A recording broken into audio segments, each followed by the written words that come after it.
হযরতে তালহা নামাজ আদায় করতেছেন, ছোট বাচ্চাকে সাপে জড়ে ধরেছে। তালহার স্ত্রী বাইরে থেকে মানুষজন ডেকে সাপটাকে মেরে বাচ্চাটাকে বিপদ মুক্তি করলেন।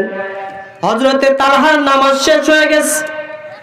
এরপরে লক্ষ্য করে দেখেন বাড়ির মধ্যে অনেকগুলো মানুষ।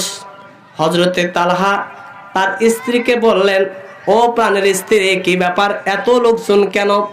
হযরতে তালহার স্ত্রী বললেন, স্বামী গো, তুমি যখন নামাজে ছিলে, ইন দি মেন টাইম একটা সাপ এসে আমাদের কলিজার টুকরাকে জড়ে ধরেছে।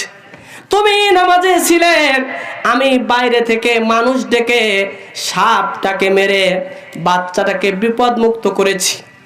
ও স্বামী, তুমি বলো তো, তুমি কি একটা বারের জন্য কি জানতে পারো নাই?